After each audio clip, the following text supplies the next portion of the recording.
Hi children. In the last class we studied about the production of sound and the propagation of sound. Sound is produced due to the vibration of object and it can propagate through a material medium. Material medium in the sense either solid, liquid or gas. It cannot propagate through vacuum. So that is about the propagation of sound. But the speed of light in different medium are different.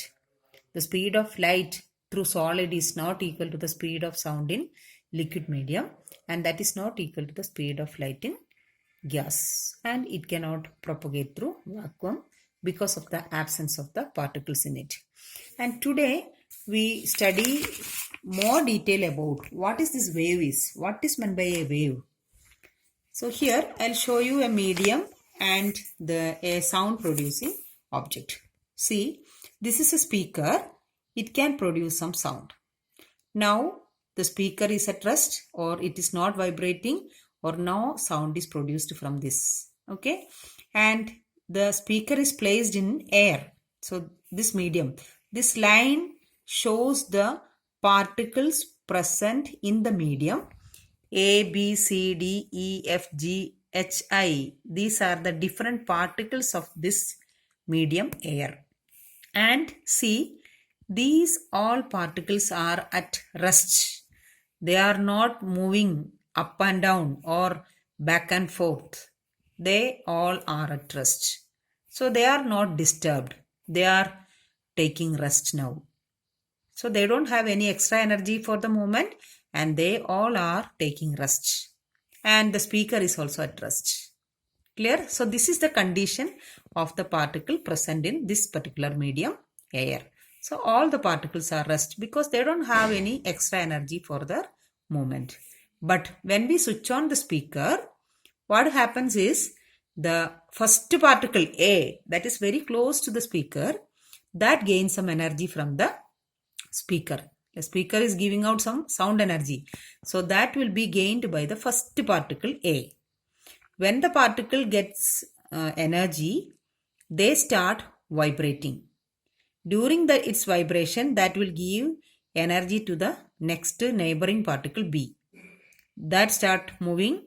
During its movement, that share some of the energy to C, then start moving. Then during its movement, that share some energy to the next neighboring one. Like that, energy will be carried from the source to the other end. So this is the way in which the sound waves are propagating from one point to the other point.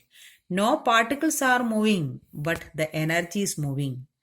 And whenever they get energy, that is really a disturbance for the particles present in the medium. They are at rest.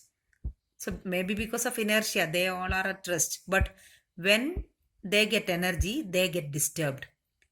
Okay, so wave is a disturbance. Wave is a disturbance. Sound wave is a disturbance produced in a medium. So then when they get the disturbance, they start moving either up and down direction or in backward and forward direction. So really the wave is a periodic disturbance or it is a continuous disturbance that moves through a medium, and when the particles of the medium set neighboring particles in motion. Okay, so this is what is called the wave. So wave is a disturbance. So after getting this energy, the particles start moving either in up and down direction or in backward and forward manner. So the wave is nothing but, or we can define, wave is a disturbance produced in the medium, and when the particles of the medium set the neighboring particles set into motion. Clear?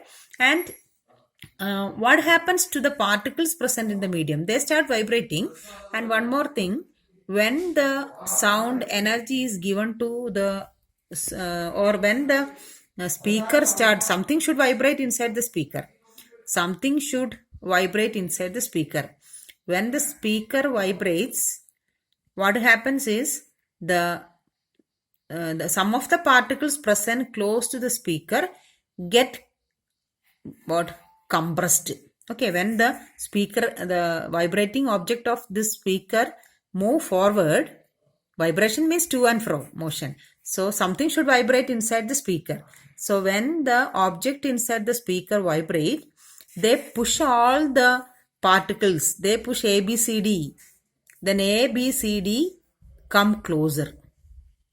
Okay, the particles A, B, C, D come closer, or they move closer than really they are. Clear?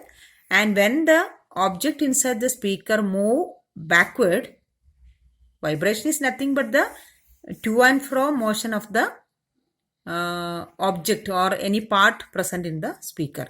So when the vibrating object is moving forward, they compress the particles, and when the vibrating portion of the speaker move backside, they what happens is the particles move far apart. Okay, come closer. Some region the particles are coming closer when the vibrating object move forward, and when the vibrating object move backward, the a region generates where the particles present in the medium move apart.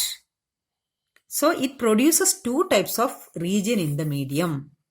When an object is vibrating, that produces two sets of region in the medium. So first region where the particles are getting closer, or they are comes together, or they come closer, and another region where the particles are moving far apart or moving away from one another. That is due to the movement, forward and backward movement of the vibrating object of the speaker. Okay, so region where the particles come closer is called compression, and region where the particle move apart, this is the region where the particles are moving apart than they really are. That is called rarefactions. Then again there is a region where all the particles are coming closer. We call this as again a compression. Then there is another region where the particles are move far apart. That is called rarefaction. So the medium will change into two regions when a object is vibrating. That is compressions and rarefaction. Again compression, rarefaction. Or we say that sound wave is the combination of some compressions and rarefactions. Sound wave is a combination of compressions and rarefactions. So compression means it is a region. It is formed due to the forward movement of the vibrating object, where in that region all the particles are coming closer than they really are, and when the vibrating object move backward, there produces a region where the particles are moving apart or moving away from one another. So that is called rarefaction. So compression and rarefaction, the combination of compression and rarefaction is called sound wave. Okay, did you understand the meaning or the content? So whenever an object is vibrating, it forms some compressions and rarefactions in the medium through which the object is vibrating. Here the speaker is vibrating in the air.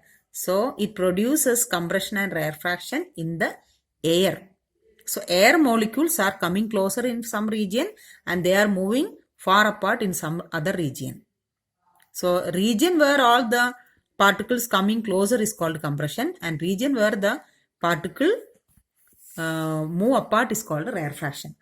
So rarefactions are formed due to the backward movement of the vibrating object, and compressions are formed due to the forward movement of the vibrating object. This is what happens when a sound or energy is given to the set of particles, or when the vibrating object, or whenever an object vibrates in a medium, whatever be the medium, whether it is a solid, liquid or gas, it forms compression and rarefactions like this. So this is what is happened when an object is vibrating in a medium. Clear? So, and we can graphically represent a wave like this. This is the zero disturbance. Here the particles present in the medium are at rest. They don't have any disturbance. They are resting. But when energy is given to that, they start moving. So pictorially we can represent a wave like this, or the density. Here the pressure and density varies. Here the in compression, density of the particles or density of the region increases. In rarefaction, density decreases. Here maximum density, here minimum density. Density high means pressure also high. Density low, pressure low. Density high, pressure also high. Then density low, pressure also low. Clear? So, pictorially we can represent a wave like this. And this line is called line of zero disturbance. The straight line represents the line of zero disturbance. But whenever a medium get disturbed, because of the extra energy, the particle start moving in forward and backward manner, or they compressed, or they become rarefaction. Okay, and this shows, and this is pressure or density versus distance. Okay, this is a graph, or this is the pictorial representation of a wave. Here you can see that the wave start from here. This is the point or origin. Then here the particles are moving up. Up means here the pressure increases. Then this is the zero line. Then here the pressure or density decreases. Again the pressure and density increases. Again the pressure and density decreases. Again increases. Again decreases. Again increases. Decreases, increases. This is going like this. So this is a continuous curve. We call this continuous curve as a wave. Clear?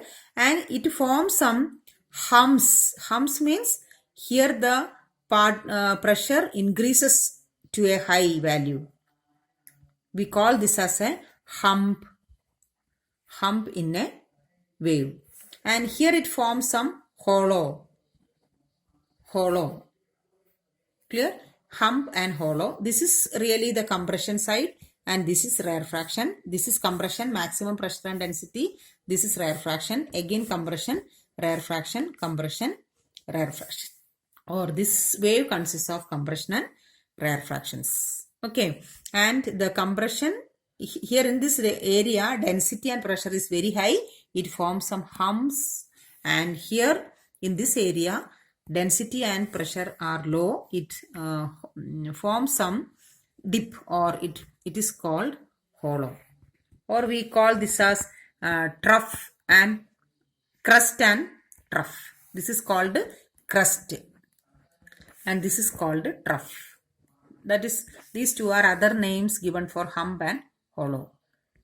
Clear? So crust and trough. And one hump, then a crust, then trough, then again a crust, again a trough, again a crust, trough. Like this. This is the wave form. Okay. And a single wave means it starts from here, then rest position, then rarefaction up to here. This is a single wave starting from here and making one hollow and one hump, and this is one wave. Here start the second wave, a compression, a rarefaction up to here, second wave. This is third wave, one air compression, rarefaction up to here. This is a wave. So this represents a combination of a compression and rarefaction is called a single wave. Called a single wave. Here, so here we can see how many waves. 1, 2, 3, 4 waves are here. So 4 waves are here. Okay. And next we discuss what are the different characteristics of wave. And first characteristic is called frequency of the wave. Frequency means number of waves, number of oscillations, or we call this as an oscillation or this as a wave. Number of oscillations in 1 second. When we, for example, when we beat a drum, Number of times we are beating a drum is called its frequency. That depends on the number of waves produced. That is what is called number of waves produced or number of oscillations in 1 second. That is called frequency, and frequency is always denoted by the letter nu, a Greek letter nu, and this is the symbol. Nu is the letter used to denote frequency, and frequency is expressed in the unit of hertz. Hertz is the standard unit of frequency. So frequency is the number of oscillations or number of waves produced in 1 second or in unit time. And second one, frequency, and second one is amplitude. Amplitude is the maximum distance from here, the zero disturbance in either the upward direction or to the downward direction.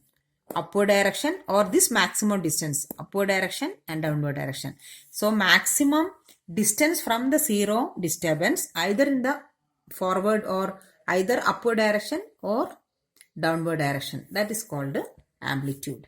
A is the letter used to denote amplitude, and its standard unit is, it is a distance. It is the distance from the zero line towards the up direction or towards the down direction. So this is a distance. So we express this amplitude in the unit of meters. So frequency is the first characteristic of wave. It is the number of oscillations made in 1 second. Nu is the letter used to denote it, and hertz is the standard unit. Amplitude is the maximum displacement of the particle either in upward direction or in the downward direction, or it is the maximum or peak value of the compression, or it is the peak value of the rarefaction. Clear? That is a maximum distance, and that distance is called amplitude, and it is expressed in the unit of meter. And the speed of the wave. The speed of the wave is the distance traveled by the wave in 1 second. That is called the speed of the wave. And here frequency and time period. Time period is the time taken for one complete oscillation. T is the letter used to denote it, and second is the standard unit of this quantity. So these four are the four different characteristics of a wave. Frequency, it is the number of oscillations made in 1 second, and we can count the number of vibrations produced from the vibrating object in a second. So, clear? School bell. So number of times the school bell ringing, that is called the frequency of the school bell. Amplitude, maximum distance to either upward direction or downward direction. Then speed, it is the distance traveled divided by time. Then time period is the time taken for one oscillation. A single wave or single oscillation is called the time period. And standard units are here hertz, here meter, here second. Here it is meter per second. So these are the different characteristics of wave. And here frequency of a wave, that depends on pitch. The sound there is another quality of a sound, that is a pitch of the sound. The pitch will determine, or the frequency depends on the pitch, and pitch will give how loud a sound is or how feeble a sound is. That is given by the term pitch. That pitch depends on frequency. Frequency high, the sound will be loud. Frequency low, the sound will be very faint or feeble or weak sound. Clear? And amplitude depends on, amplitude is another quantity or another quality of the sound, or it depends on the distance. Okay, so these are the different characteristics of sound. That is frequency, amplitude, speed of the sound, and the time period. Okay, and with this we conclude today's section, and we will see with the next topic in the next class. Okay, thank you.